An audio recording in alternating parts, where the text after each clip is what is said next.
She walked into the wedding reception like she owned the place, her red dress a stark contrast to the soft pastels that decorated the elegant ballroom. Everyone turned to stare, whispers rippling through the crowd like waves. The bride, dressed in her pristine white gown, went pale. The groom froze mid-conversation, his champagne glass slipping from his hand and shattering on the marble floor, because standing there in the doorway, uninvited and utterly composed, was the woman everyone thought had been erased from this perfect fairy tale. The woman who knew every dirty secret. The woman who had receipts, recordings, and the truth that would burn this entire wedding to the ground. And she wasn't alone. Behind her stood another woman, someone the groom definitely recognized. Someone whose presence at this wedding was about to turn celebration into devastation.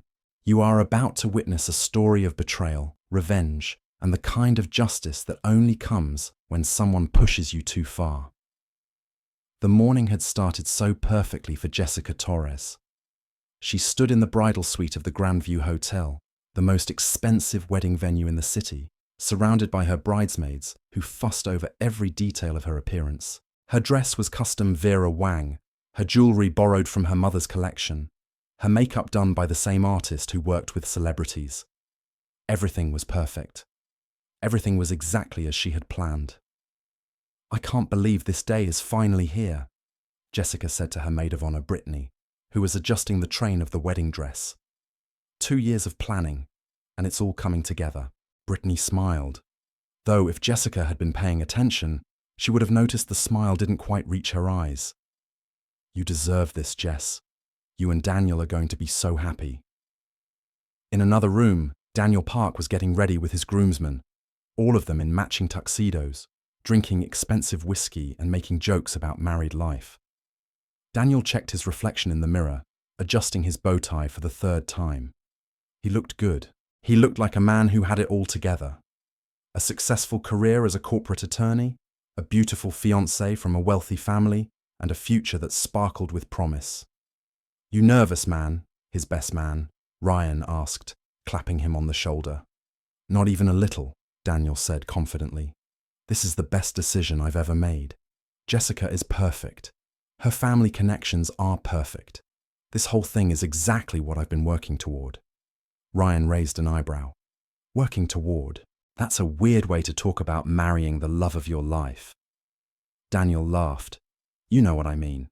Everything is falling into place exactly as planned." What Daniel didn't know, what he couldn't have known, was that at that exact moment, 2 women were driving toward the Grandview Hotel with a very different plan. One of them was named Sarah Chen, and she had been Daniel's girlfriend for 3 years before Jessica ever came into the picture. The other was named Rachel Kim, and she had a story that would change everything. Sarah gripped the steering wheel, her knuckles white. "Are you sure you want to do this?" Rachel asked from the passenger seat. "Once we walk in there, there's no taking it back." Sarah glanced at her. "I've never been more sure of anything in my life. He doesn't get to just erase me. He doesn't get to pretend the last 3 years never happened. And Jessica needs to know exactly who she's marrying." Rachel nodded slowly. "Then let's burn it down." The ceremony itself was beautiful.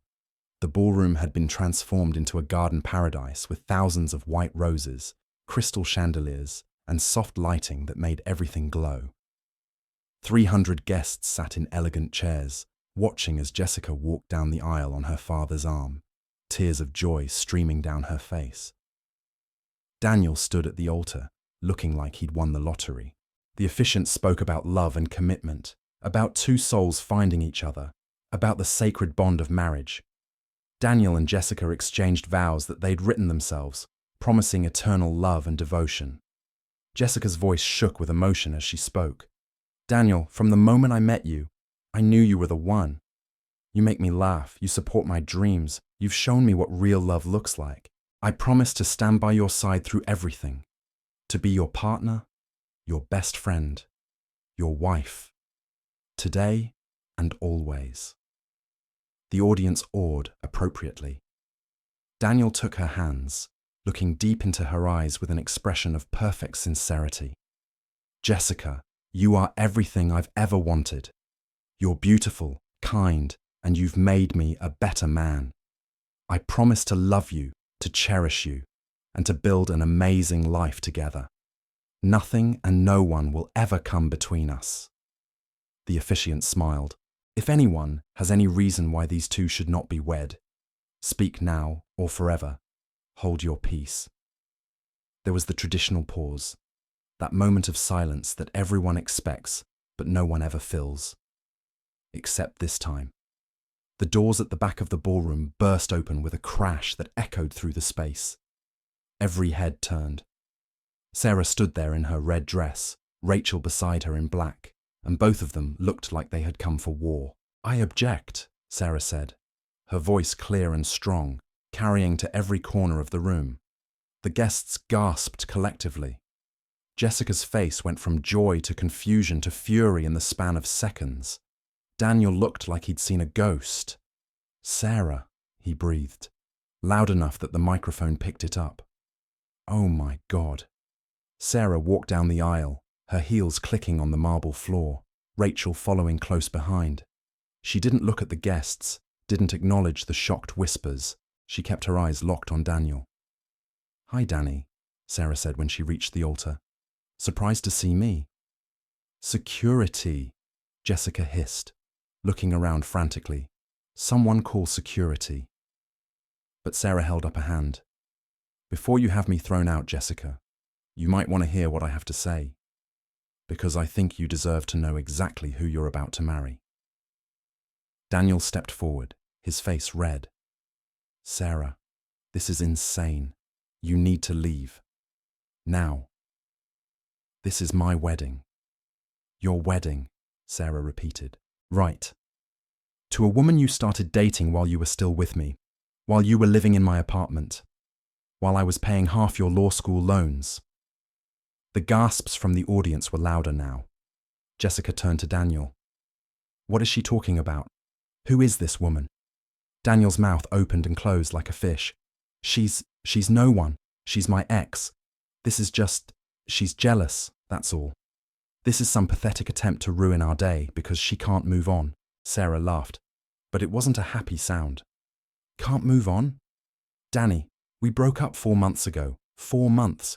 You proposed to Jessica 6 months ago, which means you were engaged to her while you were still telling me you loved me, while you were sleeping in my bed, while you were promising me we had a future together."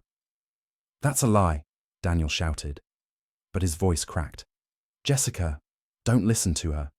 She's crazy. She's been stalking me. I barely even remember our relationship." Sarah pulled out her phone. "That's funny, because I have text messages from 3 months ago. Would you like me to read them?" She projected her phone onto the venue's presentation screen, something she'd arranged with a very generous tip to the AV technician. Text messages appeared, blown up huge for everyone to see. Messages from Daniel's number to Sarah's. Messages that were very clearly romantic. Messages with timestamps from long after he'd proposed to Jessica. "Miss you, baby. Can't wait to see you tonight. Tell me again why we can't just run away together. Leave all this pressure behind." The audience was rivulet now, some people standing to see better. Jessica was staring at the screen in horror. There were photos too. Daniel and Sarah together, clearly taken recently based on Daniel's haircut and the clothes he was wearing. Daniel with his arm around Sarah at a restaurant. Daniel kissing Sarah in what looked like her apartment. Daniel asleep in Sarah's bed. "Those could be photoshopped," Daniel said desperately. "Anyone can fake photos." Sarah smiled. "That's true. That's why I brought video." She pulled up a video on her phone. The screen filled with footage of Daniel and Sarah having dinner together. The timestamp in the corner read 3 months ago. The audio was crystal clear. Daniel's voice came through the speakers. "I hate that I have to do this, babe. I hate lying to you. But her family has connections I need. Her dad can make or break my career. Once I'm established, once I've got the partnership locked down, we can be together for real. Just give me a little more time." Sarah's voice on the video, tearful. "How much more time, Danny? You've been saying this for months. I love you. I want to build a life with you. but I can't keep being your secret. Daniel, on the video, pulling her close. I know, baby. I know. Just trust me. The wedding is just a formality. It doesn't change what we have. Jessica will never know about us. We'll be careful. And once I've gotten what I need from her family's connections, we can figure out our next steps. The video ended. The silence in the ballroom was deafening. Jessica turned to Daniel, her face pale, her hands shaking. Tell me this isn't real. Tell me she's lying. Tell me something. Daniel opened his mouth, but no words came out. He looked around wildly, at the guests, at his groomsmen, at his parents sitting in the front row looking absolutely horrified. Then he turned and ran. He literally ran, pushing past the groomsmen, knocking over a floral arrangement, and disappearing through a side door. The guests erupted in chaos. People were standing, shouting, pulling out phones to record. Jessica's mother rushed to the altar, wrapping her arms around her daughter, who had started to sob. Sarah stood there, feeling a mix of vindication and sadness. She hadn't wanted to hurt Jessica. This wasn't about Jessica at all, but Jessica deserved to know the truth. But Sarah wasn't done yet. She gestured to Rachel, who had been standing quietly to the side. There's more, Sarah said, loud enough to cut through the noise. Jessica, I'm sorry you had to find out this way. I really am. But you need to know something else. Rachel stepped forward. She was younger than Sarah, maybe 24, with long dark hair and nervous eyes. My name is Rachel Kim, she said quietly, and the microphone picked up her voice, broadcasting it through the speakers. I'm a paralegal at Morrison & Associates, the law firm where Daniel works. I've been having an affair with him for the past year. If Jessica had looked devastated before, now she looked destroyed. Her legs gave out, and she sat down hard on the altar steps, her expensive dress pooling around her. Rachel continued, her voice getting stronger. I didn't know about you, Jessica. I didn't know he was engaged. He told me he was single. He told me I was special. We've been seeing each other 3 times a week for a year. He bought me jewelry, took me on trips, promised me we had a future together. She pulled out her own phone. I have texts. I have hotel receipts. I have photos, all time-stamped, all recent, all while he was planning this wedding with you. The guests were in complete pandemonium now. Some of Jessica's relatives were trying to find Daniel. The wedding planner was having what looked like a panic attack. The photographer was still taking pictures, capturing every moment of this disaster. Sarah walked up to Jessica and knelt beside her. I'm sorry, Sarah said softly. I know this hurts. But you deserve to know before you legally bound yourself to someone like him. Jessica looked up at her, mascara streaming down her face. How long did you know? How long did you know he was engaged to me? Sarah took a breath. I found out about you 4 months ago. I found a receipt for your engagement ring in his jacket pocket. When I confronted him, he convinced me that you were just a business arrangement, that he didn't really love you, that you were just connections and money to him. She paused. I believed him for a while. I thought we could just keep going the way we were. But then I realized what kind of person stays in a relationship with someone who would do that to another person. I realized I was just as bad as he was. So I ended it. And I started gathering evidence. Why? Jessica whispered. Why tell me now? Why not just let me marry him and figure it out on my own?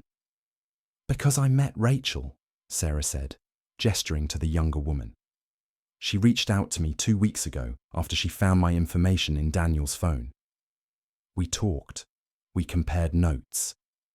We realized Daniel has been juggling at least 3 serious relationships for years, maybe more. She looked Jessica in the eye. You seem like a good person, Jessica. You don't deserve to spend your life with someone who sees you as a transaction. You don't deserve to wake up 5 years from now and discover you married a man who never loved you, who only wanted what you could give him. I couldn't let that happen, not if I could stop it. Jessica started crying harder, but she reached out and squeezed Sarah's hand. Thank you, she said through her sobs. Oh God, thank you. Sarah stood up and addressed the room. I know I crashed a wedding. I know this is dramatic and messy and probably ruined a lot of people's day. But if anyone here knows where Daniel went, if anyone here is thinking about covering for him or making excuses for him, I need you to understand something. He's not a good guy who made mistakes. He's a manipulator. He's a liar. He uses people and discards them when they're no longer useful. And he needs to face consequences. One of the groomsmen, the one who had been standing next to where Daniel had been, stepped forward. He's probably in his dressing room, the groomsman said. And for what it's worth, I had no idea. None of us did. This is insane. I'm so sorry, Jessica. But before anyone could move, another voice rang out from the back of the ballroom. Actually, there's more you should know.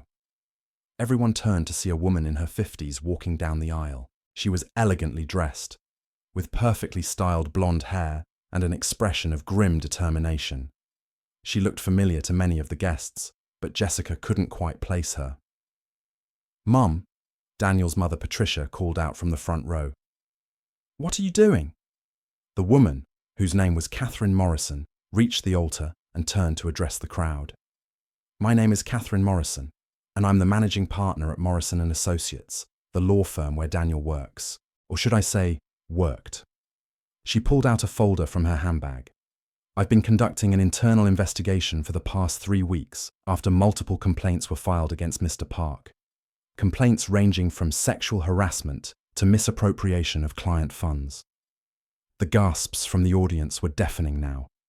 Daniel's mother stood up, her face red. Catherine, this is completely inappropriate. This is my son's wedding. Your son, Catherine said coldly, has been using his position at my firm to prey on young female employees. He's been falsifying billing records to cover personal expenses.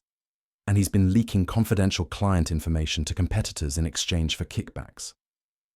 She opened the folder and pulled out documents. I have statements from 6 different women at the firm who reported unwanted advances. I have bank records showing unexplained deposits totaling over $200,000, and I have emails proving he violated attorney-client privilege on at least 12 occasions. Jessica felt like the floor was dropping out from under her. Catherine looked at her with something like sympathy. Miss Torres, I'm truly sorry you're learning all this today, in this way.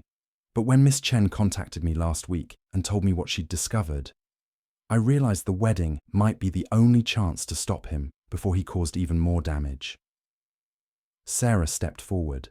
I reached out to Catherine after I found evidence that Daniel had been stealing from Jessica's trust fund.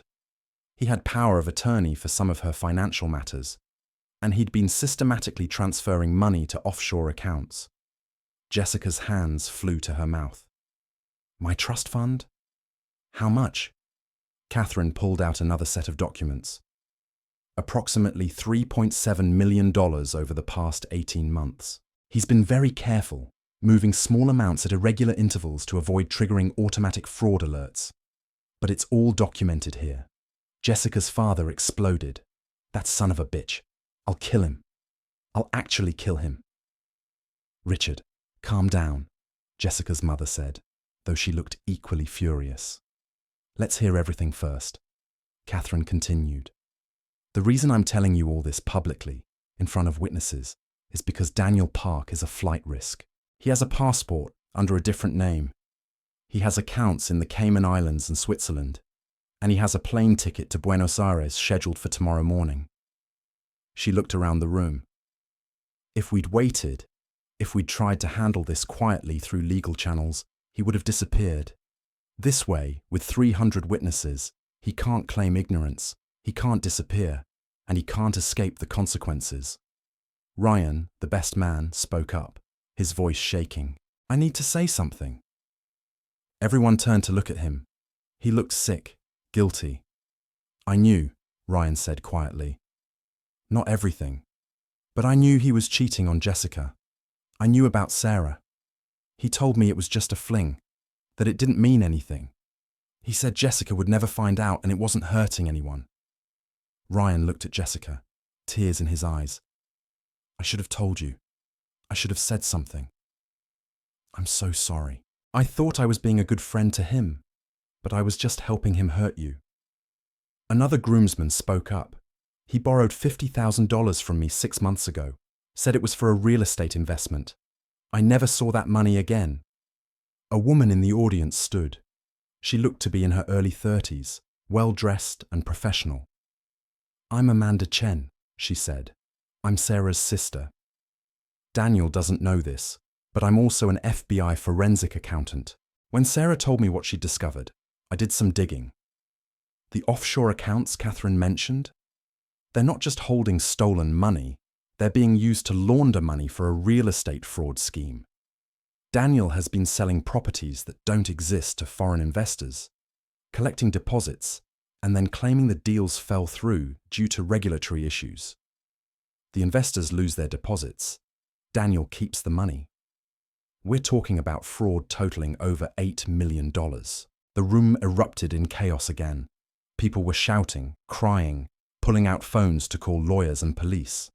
Patricia, Daniel's mother, collapsed back into her seat, looking like she'd aged 10 years in 10 minutes. Jessica stood there, trying to process everything. Her fiancé wasn't just a cheater. He was a thief, a fraud, a criminal. And she'd almost married him. She'd almost legally bound herself to someone who would have destroyed her life. Catherine approached her. Miss Torres, I know this is overwhelming, but you need to know that we've already contacted the authorities. There are FBI agents waiting outside to arrest Daniel as soon as he's located. Everything I've told you today will be used in the prosecution. Jessica nodded numbly. Thank you, I think. I don't know. This is all so much. I understand, Catherine said gently. But you're lucky. Lucky you found out before the wedding. Lucky you have people who cared enough to tell you the truth. Lucky that you're getting out before he could do any more damage. Jessica's father, a tall man in his 60s who had been standing in shock up until now, suddenly sprang into action. He marched toward the dressing rooms, followed by several other men, and now followed by 2 FBI agents who had quietly entered the ballroom. They found Daniel in his dressing room, frantically trying to pack his things. The FBI agents immediately moved forward, blocking his exit. Daniel Park, one of the agents said, flashing his badge. FBI. You're under arrest for wire fraud, money laundering, and theft. You have the right to remain silent. Daniel's face went white as a sheet. This is a mistake. I haven't done anything. You can't arrest me at my own wedding. You don't have a wedding anymore, the agent said flatly. And we have more than enough evidence. Bank records, witness statements, digital communications. You're done, Mr. Park. As they handcuffed him, Daniel looked past them to where Jessica's father stood. Richard, please. You know me. This is all a misunderstanding. I love Jessica. I would never hurt her. Richard stepped forward, his face hard. You don't know what love is, son. And you're about to spend a very long time learning about consequences. As the FBI agents led Daniel away, he started shouting, Jessica, please, don't let them do this. Tell them there's been a mistake. We can fix this. We can still get married. Jessica, I love you. Jessica appeared in the doorway, her face calm despite the tears still staining her cheeks. No, Daniel, you don't love me. You never did. And honestly, I don't think I ever really loved you either. I loved the idea of you, the person I thought you were, but that person doesn't exist. Goodbye, Daniel.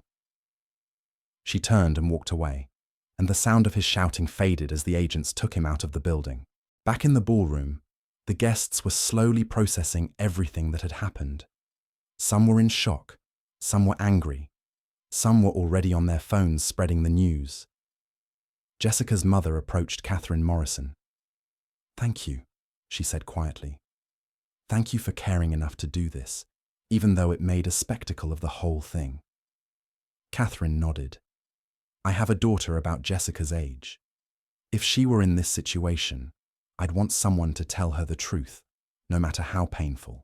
Besides, she added, her voice hardening, men like Daniel Park need to be stopped. They count on people being too polite, too embarrassed, too concerned about appearances to call them out. Well, not today. Today he got exactly what he deserved. Sarah, Rachel, and Amanda gathered around Jessica. Are you okay? Sarah asked. Jessica laughed, but it was a broken sound. I have no idea. My wedding just imploded. My fiancé turned out to be a criminal. I found out he's been stealing from me, cheating on me with multiple women, and is apparently an international fraud. So, no, I'm not okay. But I will be. Rachel squeezed her hand. We're here. Whatever you need. Amanda, Sarah's sister and the FBI accountant, spoke up. Jessica, I know this is a terrible time, but I need to talk to you about your finances. We're going to need to freeze your accounts, trace all the transfers, and start the process of recovering what was stolen. The good news is that we caught this relatively early. We should be able to recover most of the money.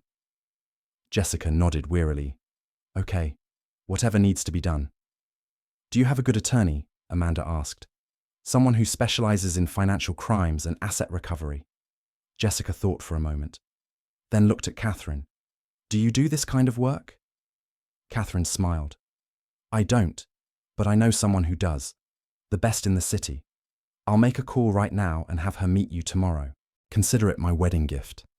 Over the next hour, the ballroom slowly emptied as guests left, each one stopping to express their shock, their support, their anger at Daniel. Jessica's bridesmaids helped her out of her wedding dress and into regular clothes. The wedding planner was on the phone with vendors, cancelling the honeymoon, dealing with contracts, managing the disaster. Jessica's parents sat with her in a small side room, processing everything. I can't believe I didn't see it, Jessica's mother said. All the signs were there. The way he always wanted to know about our finances. The way he isolated you from your old friends. The way he made everything about appearances and status. I should have said something. Mom, Jessica said. He fooled everyone. That's what people like him do. They're very, very good at seeming perfect. Her father was pacing, his hands clenched into fists. I still want to kill him. I know the FBI has him, but I want 5 minutes alone with him. Just 5 minutes. Dad, Jessica said. He's not worth it. He's not worth you getting in trouble. He's not worth another second of our time or energy. Richard stopped pacing and looked at his daughter. When did you get so wise? I learned from you, Jessica said. You taught me that actions have consequences, that integrity matters, that you can't build anything real on a foundation of lies. Daniel forgot those lessons, or maybe he never learned them in the first place. A knock on the door interrupted them. It was Christina Lopez, the young woman who had revealed she'd been dating Daniel long distance. Miss Torres, Christina said, I'm so sorry to intrude, but I meant what I said about writing this story. And I wanted to ask if you'd be willing to do an interview.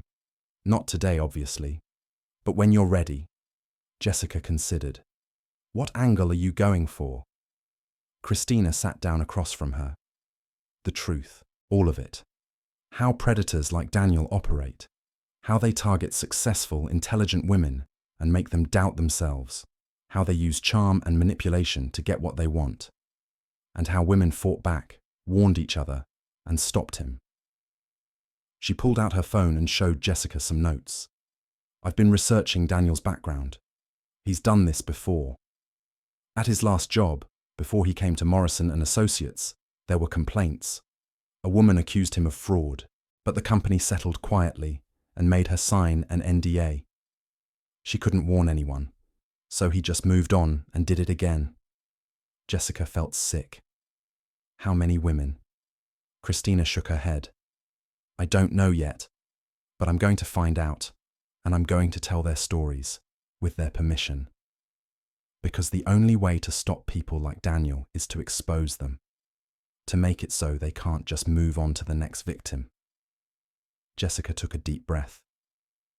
Okay, I'll do the interview. Use my name, my face, everything. I'm not ashamed. I'm not going to hide like I did something wrong. Christina smiled. Thank you. This is going to help so many people.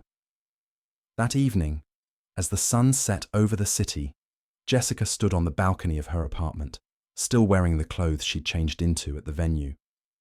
Her phone had been ringing non-stop with calls and texts from friends, family, acquaintances who'd heard the news. She'd turned it off an hour ago, needing silence. There was a knock on her door. When she opened it, she found Sarah and Rachel standing there with takeout food and wine. "We thought you might not want to be alone tonight," Sarah said. Rachel held up the bags. "We brought comfort food, Thai, Italian, Chinese. We didn't know what you'd want, so we got everything." Jessica felt tears welling up again, but this time they were tears of gratitude. "Come in, please." The three women sat on Jessica's living room floor, eating directly from the takeout containers, not bothering with plates or propriety. For a while, they didn't talk about Daniel or the wedding. They talked about movies and books and silly things that didn't matter. But eventually, Jessica brought it up. "Can I ask you both something?" "Of course," Sarah said. "How did you know?" Jessica asked. "How did you know something was wrong? How did you figure out he was lying?" Sarah thought about it. Little things at first. He was always on his phone, but secretive about it. He'd get calls and walk into another room. His schedule never quite made sense. He'd say he was working late, but when I called his office, they'd say he'd left hours ago. And there was this feeling in my gut, this sense that something was off. I ignored it for a long time because I wanted to believe him. But eventually, I couldn't ignore it anymore. Rachel nodded. Same for me. He'd make plans and cancel at the last minute. He never wanted to take photos together. He never posted about me on social media. And when I asked about meeting his family or friends, he always had an excuse. I thought maybe he was just private. But it was more than that. He was hiding me. Jessica wiped her eyes. I had that feeling too. That gut instinct that something wasn't right.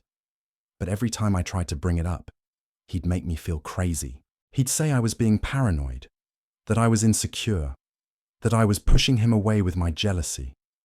And I'd believe him. I'd apologize for even asking. "That's called gaslighting," Sarah said gently. "It's a manipulation tactic. They make you doubt your own perceptions, your own reality. It's incredibly effective because it makes you dependent on them to tell you what's true and what's not." "I can't believe I fell for it," Jessica said. "I have a law degree. I'm supposed to be smart." "You are smart," Rachel said firmly. "Intelligence has nothing to do with it. Smart women, successful women, educated women fall for manipulators all the time. Because manipulators are good at what they do. They study you, find your vulnerabilities, and exploit them. It's not your fault." Jessica looked at both of them. "How are you both so okay? How are you so calm and collected? I feel like I'm falling apart." Sarah laughed. "I'm not calm. I'm furious. I'm hurt. I wasted 3 years of my life on someone who saw me as a convenience. But I'm also relieved. And I've had a few more months to process than you have." "Give yourself time," Rachel agreed. "I've been crying for 2 weeks straight since I found out. Today was actually the first day I felt strong enough to face him. And honestly, I still feel like throwing up when I think about it." "You're not falling apart, Jessica. You're having a completely normal reaction to an abnormal situation." They sat in silence for a moment. Then Sarah raised her wine glass. "To normal reactions to abnormal situations. And to surviving," Rachel added. "And to friendship in the wreckage," Jessica finished. They clinked glasses and drank. 3 women who had been deceived by the same man, now bound together by their shared experience and their determination to heal. The next morning, Jessica woke up on her couch, Sarah and Rachel asleep on either side of her. They'd talked until 3 in the morning, sharing stories, crying, laughing, planning what came next. Her phone, which she'd finally turned back on, showed hundreds of messages. Most were supportive. Some were from people she hadn't heard from in years, reaching out to say they'd been through something similar. A few were cruel, blaming her for not seeing the signs, calling her stupid or naive. She deleted those without responding. There was one message that caught her attention, though. It was from Daniel's mother, Patricia. "Jessica, I am so deeply sorry for what my son has done. I raised him better than this, or at least I thought I did. I'm horrified by his actions, and I want you to know that his father and I will not be supporting him through this." He made his choices, and he will face the consequences. If there's anything I can do to help you through this, please let me know. I understand if you never want to hear from our family again, but I had to at least tell you how sorry I am. Jessica stared at the message for a long time, then typed a reply. Thank you for reaching out, Patricia. I appreciate it more than you know. This isn't your fault. Daniel is an adult who made his own choices. I hope you and your husband are okay through all of this. Over the following weeks, the story grew. Christina's article was just the beginning. Other news outlets picked it up. More women came forward with their stories about Daniel. The FBI investigation expanded to include additional charges. The wedding that wasn't became famous, shared on social media, discussed on podcasts, analyzed in think pieces about modern dating and narcissistic personality disorder. Jessica became an accidental spokesperson for financial abuse awareness. She gave interviews, appeared on talk shows, shared her story again and again. It was exhausting and painful, but it was also empowering. Every time she told her story, someone reached out to say it had helped them recognize similar patterns in their own relationships. Catherine Morrison, true to her word, connected Jessica with the best financial attorney in the city. Together, they managed to freeze Daniel's offshore accounts and begin the process of recovering the stolen money. It would take time, but the attorney was confident they'd get most of it back. Sarah went back to her normal life, but she stayed in touch with Jessica and Rachel. They formed a group chat where they checked in daily, sharing everything from major life updates to silly memes. The friendship that had been born out of shared trauma became something real and lasting.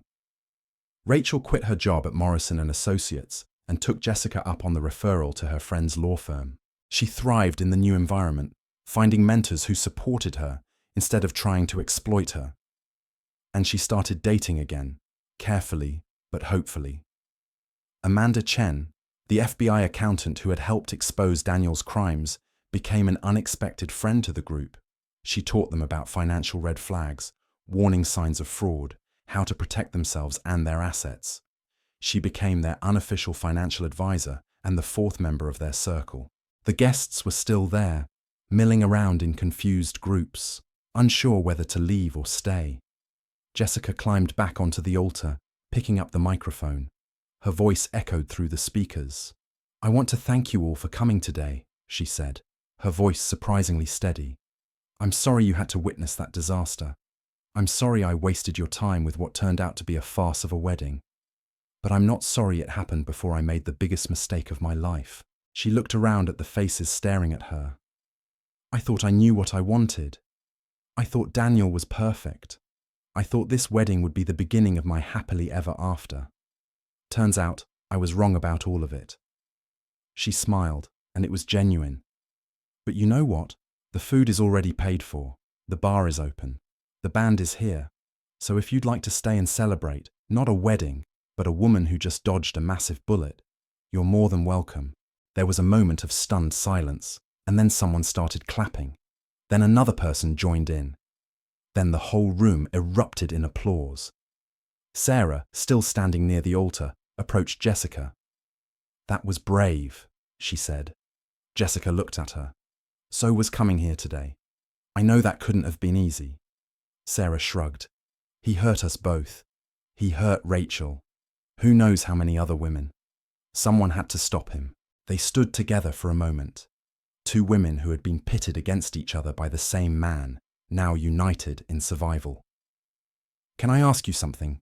Jessica said. Of course. Did you ever really love him? Or was it always just comfortable? Sarah thought about it. I think I loved who I thought he was, the person he pretended to be. But the real Daniel? No. I don't think I ever knew the real Daniel. Neither did I, Jessica said softly. Rachel approached them hesitantly. I'm so sorry, she said to Jessica. I had no idea. If I'd known, I never would have. Jessica held up a hand. It's not your fault. He lied to both of us. All of us. Rachel nodded, tears in her eyes. What are you going to do now? Jessica looked around the ballroom, at the expensive decorations, the elaborate cake, the band setting up. Right now, I'm going to have a drink. Then I'm going to dance with my friends. Then I'm going to go home, burn these wedding photos, and start figuring out who I am without someone like Daniel in my life. She looked at Sarah and Rachel. You two are welcome to stay if you want. We can toast to new beginnings and narrow escapes. Sarah smiled. I'd like that. Rachel nodded. Me too. The three women walked to the bar together, and the bartender, who had witnessed the entire scene, poured them each a very generous glass of champagne.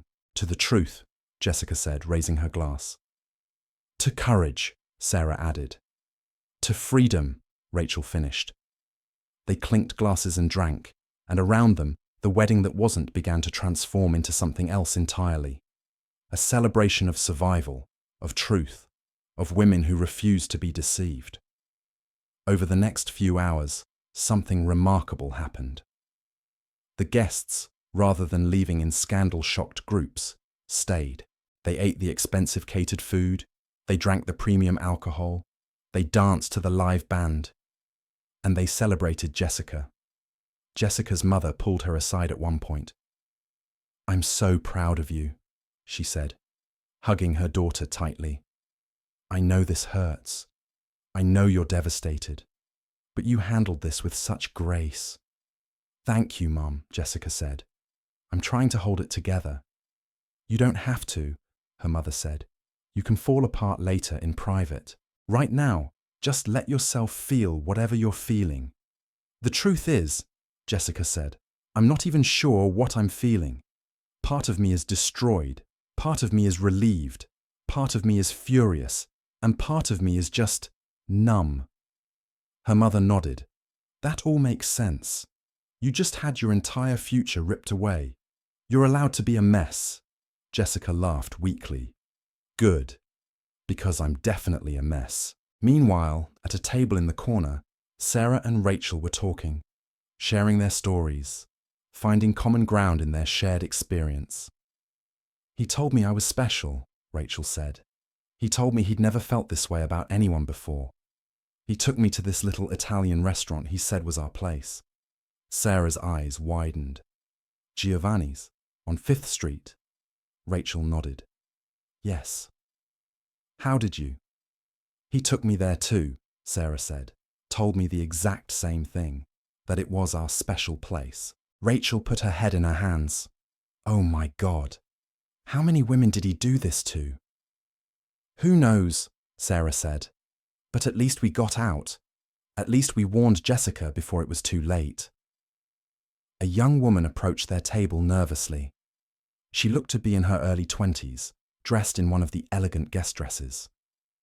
Excuse me, she said quietly. I'm sorry to interrupt, but I heard what happened. I heard what you said about Daniel Park. Sarah and Rachel looked up. Yes. The woman took a deep breath. My name is Christina Lopez. I met Daniel at a law conference 8 months ago. He told me he was single, successful, looking for something real. We've been dating long distance ever since. He was supposed to move to my city next month. We were going to move in together. Sarah and Rachel exchanged glances. I think you should sit down, Sarah said gently, pulling out a chair. Christina sat, and they told her everything. When they finished, Christina was crying, but she also looked relieved. Thank you, she said. Thank you for telling me before I uprooted my entire life for him. This is why I came today, Sarah said. Not for revenge, not to hurt anyone, but because Daniel needs to stop being allowed to do this to people. He needs to face consequences. Christina nodded firmly. I work in investigative journalism. If you're willing, I'd like to write about this. Not just about today, but about the pattern. About how many women he's deceived. About how people like him operate. People need to know. Rachel looked uncertain. Won't that be embarrassing for us? To have our stories out there? Christina shook her head. Not if we do it right. Not if we frame it as what it is. Women warning other women. Women refusing to be silent about manipulation and abuse. You'd all be anonymous if you wanted, but the story matters. Sarah looked at Jessica, who had been listening from nearby. "It's your call," Sarah said. "This is your wedding day, or was supposed to be. If you don't want this public, we'll keep it quiet." Jessica considered for a long moment. Then she stood up and addressed Christina. "Tell the story. Use my name. I'm not ashamed of being deceived by a skilled liar. I'm only ashamed I didn't see it sooner. Tell the story so other women know the warning signs, so they know it's okay to listen to their instincts, so they know that when something feels wrong, it probably is." Christina nodded, already pulling out her phone to take notes. The party continued late into the night. At some point, Jessica changed out of her wedding dress and into one of her bridesmaid dresses, unable to stand wearing the gown anymore. She danced with her friends, with her family, with Sarah and Rachel. She made toasts and told jokes and laughed until she cried. Because the alternative was just crying, and she'd already done enough of that. As the night wound down and guests started to leave, each one stopped to hug Jessica, to tell her she was strong, to promise to support her. Her father pulled her aside one last time. "I'm sorry I didn't see what he was," Richard said. "I should have protected you." "Dad," Jessica said, "you taught me to be strong. You taught me to value myself. You gave me the tools to handle this. The fact that I trusted the wrong person isn't your fault." Richard hugged her tightly. "I'm still sorry. And for what it's worth, I'm going to make sure Daniel Park never works in this city again. Every connection he thought he was getting through our family, gone. Every door we opened, closed. He wanted to use us. He's about to find out what happens when we stop being useful and start being vindictive." Jessica smiled. "Thanks, Dad." The last to leave were Sarah and Rachel. The three women stood in the empty ballroom, surrounded by wilting flowers and empty champagne glasses. "So," Rachel said, "what now?" "Now," Jessica said, "I go home and sleep for about 12 hours. Then I wake up and start figuring out my life." "What about you two?" Sarah shrugged. "I'm actually okay. I got closure today. I got to tell the truth and warn someone before they made my mistakes. That's enough for me." Rachel nodded. "Same. And I think I'm going to quit my job. Can't work at the same firm as him. Time for a fresh start." Jessica pulled out her phone. "Give me your numbers. Both of you." They exchanged information, and Jessica sent them both a text. "Just sent you a contact," she said. "She's a friend of mine who runs a law firm downtown. She's always looking for talented paralegals and associates. Tell her I sent you. She'll take care of you." Rachel's eyes widened. "Seriously? After everything that happened, you're helping us?" Jessica smiled. "You helped me. You saved me from a catastrophic mistake. This is the least I can do." The three women hugged, and then Sarah and Rachel left, leaving Jessica alone in the ballroom. She looked around at the remnants of what was supposed to be the happiest day of her life, and instead of crying, she laughed, because she was free. Free from Daniel's lies. Free from a future that would have slowly destroyed her. Free to become whoever she wanted to be. She pulled out her phone and posted a photo on social media of her and her friends at the party, with a caption that simply read, "Sometimes the best thing that can happen is the worst thing that can happen. Grateful for friends, family, and the truth." Within minutes, the comments started pouring in. People she hadn't heard from in years reaching out, offering support, sharing their own stories of dodging bullets and escaping bad relationships. 1 month later, Christina's article was published. It went viral within hours, shared across social media platforms, discussed on talk shows, referenced in think pieces about modern dating and manipulation. The article detailed Daniel's pattern of behavior, interviewed multiple women he'd deceived, and explored the psychology of people who treat relationships as transactions. Daniel's law firm fired him 2 days after the article published. The state bar opened an ethics investigation. He became unemployable in the legal field, blacklisted from the social circles he'd worked so hard to infiltrate. His reputation was destroyed, not because of revenge, but because of truth. Sarah started dating again, cautiously but hopefully. She met someone who made her laugh, who was honest about his past, who treated her like a partner rather than a prize. It was early days, but it felt different. It felt real. Rachel took Jessica up on the job offer and thrived in her new position. She worked her way up quickly, proving herself to be talented and dedicated. She stayed single for a while, focusing on her career, building her confidence back up. Christina's article launched her career, leading to a book deal and a documentary. She became an advocate for relationship transparency, speaking at colleges about recognizing manipulation tactics. And Jessica took 6 months off from dating, from worrying about what she was supposed to be doing, from trying to fit into anyone else's version of what her life should look like. She traveled, reconnected with old friends, started painting again, a hobby she'd abandoned when Daniel said it was childish. She volunteered at a women's shelter, using her law degree to help women escape dangerous situations. She got therapy, worked through her trust issues, and slowly rebuilt her sense of self. 1 year after the wedding that never was, Jessica sat in a coffee shop with Sarah and Rachel. They'd become friends, the three of them, bonded by shared experience and mutual respect. "Can you believe it's been a year?" Rachel said. "A whole year since the worst best day ever." Jessica laughed. "I know, it feels like a lifetime ago, and also like yesterday." Sarah stirred her coffee thoughtfully. "Do you ever regret it? The way it happened? How public it all was?" Jessica considered the question. "Sometimes I wish it had been more private, less humiliating. But honestly, no, I don't regret it. Because if you hadn't come to that wedding, if you hadn't told the truth, I would have married him. I would have spent years of my life with someone who saw me as a business opportunity. I would have had children with him, maybe, built a whole life on a foundation of lies." She shook her head. The embarrassment was temporary. The marriage would have been a disaster. Rachel raised her coffee cup to Sarah for being brave enough to speak up. Sarah raised hers to Jessica for being strong enough to listen.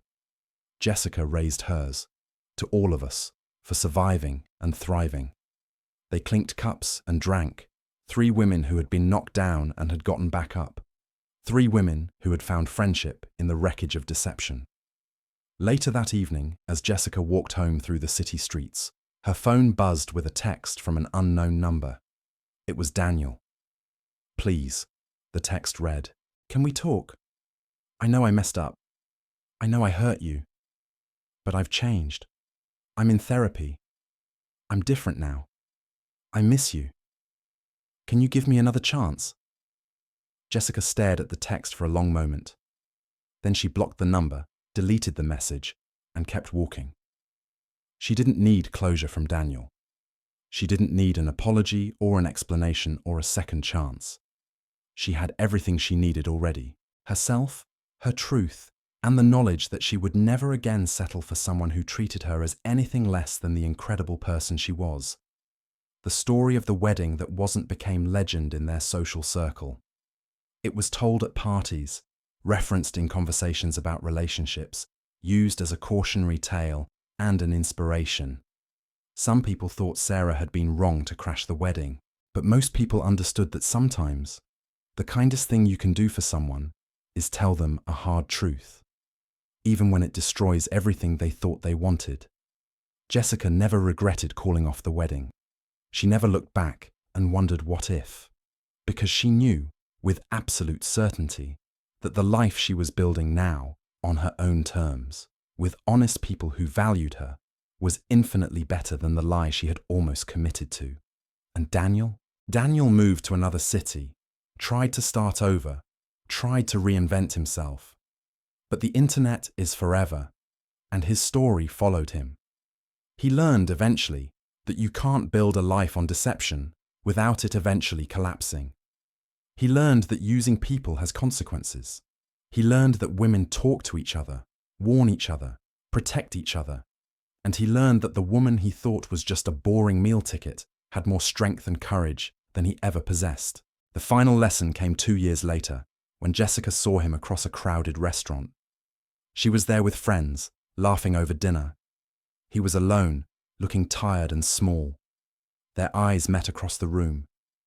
Daniel looked like he might approach her, might try to talk to her. Jessica simply raised her glass in a mock toast, smiled, and turned back to her friends. She didn't need to say a word. The message was clear. I won. I survived. I thrived. And you became exactly what you deserved to be. Nothing. If this story teaches you anything, let it be this. The truth might hurt, but lies hurt worse. Speaking up might be hard, but silence is harder. And sometimes the worst thing that can happen turns out to be the thing that saves you. Sarah crashed a wedding and exposed a liar. Jessica had her heart broken in front of 300 people. Rachel discovered she'd been deceived for a year, but all three of them walked away with something more valuable than any wedding ring: their freedom, their truth, and their self-respect. And that's worth more than any fairy tale ending could ever be. If you enjoyed this story of truth, courage, and the power of women supporting women, please hit that subscribe button. Share this video with someone who needs to hear that it's never too late to stand up for yourself. And remember, the best revenge isn't bitterness or anger. The best revenge is living well, speaking truth, and refusing to let anyone dim your light. Thank you for watching.